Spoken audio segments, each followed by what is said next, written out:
If you've been following my videos, you would know that I'm a big advocate of being ready and thinking critically in life.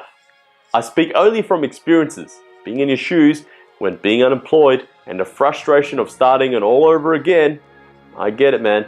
As you all know, life throws problems at us constantly and ultimately we have to solve it. But if you choose to avoid it, then what do you think would happen?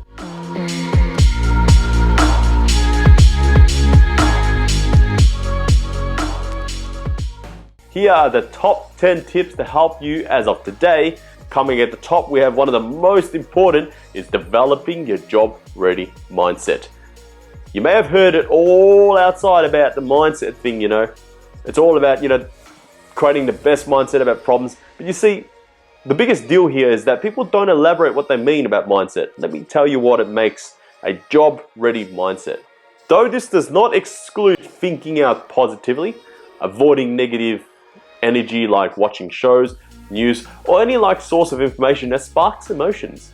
A job-ready mindset consists of challenging the everyday obstacles job seekers face when seeking for a job, such as the overthinking about the job location or the distance of the travel, maybe the per hour or per year.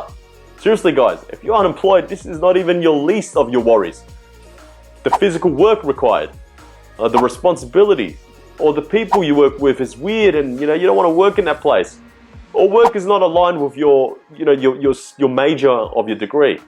Guys, seriously, all this needs to stop right now. And remember, the only reason for you to listen is to stop turning on procrastination. That's stop for you right there. Next guys, we're going to move on to defining your purpose. Yes, you've heard it right. Nothing ever goes well without a rigorous plan that is then followed by credulous action. Though it doesn't mean that you don't fulfill to get your job as a primary objective. Because regardless if the job does not relate to your field, what is the meaning or the point? With every project or task, there is a plan used to help you to reach the desired outcome. The best way to strategize a critical plan is to work backwards where, let's just say it's a 3-year or 5-year plan. You work backwards from there and you work out a map. It's entirely up to you how you want to structure it. But guys, remember, you are able to schedule or maybe set deadlines if you think out that way. And that's how goals are met and how you reach it, is by understanding your future or the objective in front. If you'd like to know more, I can share with you a brief video of a weekly and yearly planner that Better Careers has made digitally for their clients. Next, we'll talk about proactive approach. You've got it. Do you know the difference of being reactive versus proactive? Well, let me tell you. Let me give you an example of what we determine as reactive. Say, for example, a waiter at a local restaurant is serving a customer with the weather pouring in with heavy rain. Whilst the customer is thinking what to order, he notices a big spill near the front of the entrance. He thinks to himself, should I get a mop and mop this thing up while the customer's thinking? Anyways, he decides to let the customer finish his order and then he wants to go over there. But before he knows it, the customer finishes his order and turns around and he sees a child fall over. Guess what happens next? Talk about claims, negligence, not a doubt. But let's see someone who is proactive and see what they'll do. So again, someone who's proactive is always prepared. And so upon experiencing the heavy rain, he first decided to put a slippery, cautious sign at the front to let customers to be aware. Upon servicing the customer, he noticed a spill at the front and he asked himself to be excused. The customer was okay because the customer was still deciding the order. So he quickly went out there to mop and mop and mop. And then he saw a child was pouncing across. Luckily he was there. He was able to tell the child to stop running because it's very slippery and the fall never occurred. The waiter quickly rushed back to the counter to serve the customer. Did you notice the difference? Or is there no difference?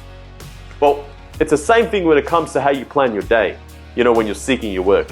Example, do I just sit there and wait for the response to come and just let it all come to here? Or do I reach out and engage and build relationship? It's the same exact thing. Guys, moving on to Upskill. I'm not sure if I point the arrow right, but never stop learning. Because guys, always find meaning of enhancing your skills belt, not your belly. The more knowledge and skills you possess, the more diverse you are and valuable to any organization. It's almost like being the jack of all trades. Knowing a bit of everything in your specialization helps you to make better decisions. And there are a handful of online platforms, also universities as well, that are offering online courses for your convenience. Example, if you've been working in administration or customer service for most of your working life, or perhaps thinking of obtaining knowledge and skills related to business, and maybe you're in accounting. I'm not asking you to be an accountant here. Perhaps you're already helping the company with invoices already, who knows? There is no difference if you can learn how to conduct payroll duties or account receivables and payables. But guys, just remember, this is only an example and the jobs in the future could change. So also do your research. But it's much more better to have more of these skills under your belt because it makes you more employable in the market. Communication techniques, including negotiation and cultural differences. Consider investing your time to improve your communication skills and techniques. Because why? You're using this every day in your normal conversations. What becomes effective is not what we say, it's how we say it. As you notice, the content itself is only effective when being equipped with the right tone and body language. So practice with a friend or family. Or if you're anyone like me, then start making those cold calls out to businesses and say, hey, you get that interview. So what? If you don't get the interview, move on. Because the idea is you're learning to improve. A skill often left behind is negotiation skills, which is effective when used well in conjunction with your communication skills and your daily conversations, especially looking for jobs. You see, in life, everyone is negotiating without even knowing. When you're suggesting why maybe a reason or product is better to someone like a friend, or maybe it could be even a travel plan. I want to go there. They say, oh, no, I want to go there. Mixed opinions. Guys, that's negotiation. That's discussing, but negotiation as well. You guys are doing it without even knowing. How does that work for when you're looking for a job though? Well, the employer's going to ask what makes you fit for the job and the culture. You need to be able to be confident to deliver why and why you. Make sense? Speaking of culture, many of us overlook this matter. Can I tell you cultural differences make up one big component of the decision making in the hiring process? I refer to appearing to be the right fit for the team.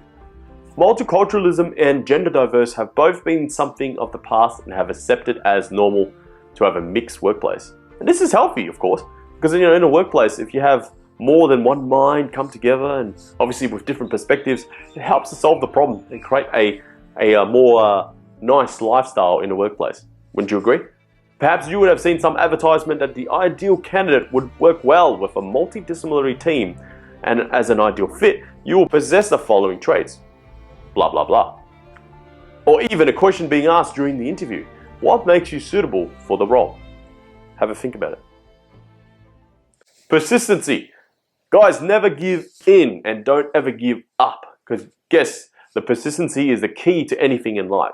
So if you're looking for a job and you feel that you've applied for so many jobs and you have finished your job, then guys, the door is waiting for you. Actually, sorry, the door's waiting for someone else. In my opinion, or what I suggest to you is you should probably just keep looking for a job, applying, engaging, reaching out there until you've gone to an interview and signed a contract and happy with the workplace when you started working there. That's when you stop. And what also goes with the persistency is your habit. So developing a positive lifestyle and habit. I can say everyone has a habit that can be changed. For the better, of course. Notice how you spend your time during the day. Make some notes, find some time where you can spend more time with the family, if you're really not doing that. Spend time in your education and or pursuing a hobby. Not everyone self-reflects and meditates. And these are the two very essential, if any form of personal growth and improvement. Self-reflection is where you have a quiet time to yourself with a notebook if you want, and recall all the occurrences in your life that you may have not gone the way you expected. Write this down and see if you can find enough way to deal with the situation. If it should arise again, you know how to solve the problem. How would you solve it next time maybe? Whereas meditation helps you with calmness and connectivity with the world, being able to stay at ease and practice being present so that you enjoy your life as it stands and appreciate what you have and not what you don't have in life. There's a difference there. So have you got food and food on a table and shelter, maybe a bed? Because if you do, let's move on. And if you don't, man, then you got another problem. I don't even know how you've watched my video. Identifying your trump card. Yes, this one here came from my business partner during a great discussion. I felt this was so relevant and wanted to share with you. What is your trump card? And no, I don't mean by using a liability for compensation or just for acceleration of your career. I refer to understanding what you are good at. Could this be an art or a skill turned to a trump card? To get you into the doors, maybe. We're discussing in a professional context here, so guys, just remember it needs to be a secret, like a secret weapon where you are able to reveal it at the right time in the present.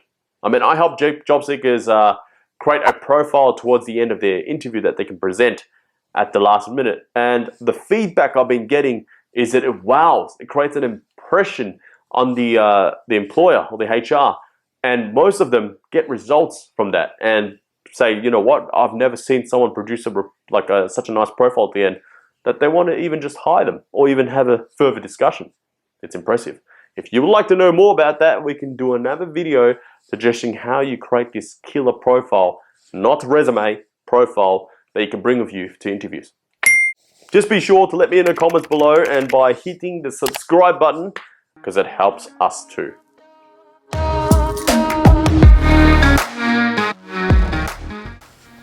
Quit running from problems. You may have heard that I mentioned it earlier in the video, or maybe a couple of other videos, that running away from a problem does not solve anything. So practice in life to confront and solve instantly. As we all know, from experiences and problems will go away, but another will be presented at the door. So become a great problem solver and enjoy the challenges of life. If you're ever in doubt, seek assistance and stop thinking of your pride and tackle the problem, because chances are others have been through it, what you're going through, and will understand. Being comfortable. Many of us fall victim to this, and don't be afraid to accept the fact that we tried to make our lives too easy. Yes, it certainly feels great being comfortable for a short period, though the effects are evident in the long term. And what do I mean by being comfortable? I do not refer to the fact that you have come from parents with financial stability and have nothing to worry. Money is just one aspect. The most disturbing is your whole outlook or perspective of life and the being. So suggesting you're finishing your studies and now working part-time at a restaurant to make ends meet. I wouldn't say that you're fully satisfied and comfortable as you haven't received the job you desire. You see, the problem occurs here and depends on many factors. With many pointing out to 1, your perspective in life, 2, your motives, and 3, your values. So being much more difficult to receive the job you want when you suggest to yourself everything is going to be okay. Have you ever heard of that saying before? No, nothing will be okay, because if guys you do nothing about it, nothing is going to fall in place. Make sense? So don't be a victim of the person who is going to think that there's an angel on my shoulder without putting any effort and results will come. That's my point. My point is, if something is occurring in your life, get it solved. And that also is got to do with how you live comfortably. And this brings me to my last point and most crucial, which is be the good of yourself. Yes, you heard me right. Guys, in the life of what I want to tell you here is that so many people have faces, they start acting. You wear a different hat when you go to work and when you come home. The truth is, more or less, you manage what you say and what you believe, or what you want to give outside besides the safety of your family. And that's not the point. What I'm trying to refer to is being the good of yourself is by acting in yourself or trying to become the person in 5 years' time. So what I'm trying to suggest here is if you want to be the young and most ambitious executive for a Fortune 500 company, sure. Now let me ask you, what do you think would be the traits or the qualities of those people? Great question, right? Do some research. But how does this relate to the job search process? Well, by being the person you envision 5 years later, the executive example of a company, how do you think you will communicate differently, or how would your tone differ and the delivery of your conversations? Okay guys, I hope you enjoyed my top 10 tips to a work-ready mindset.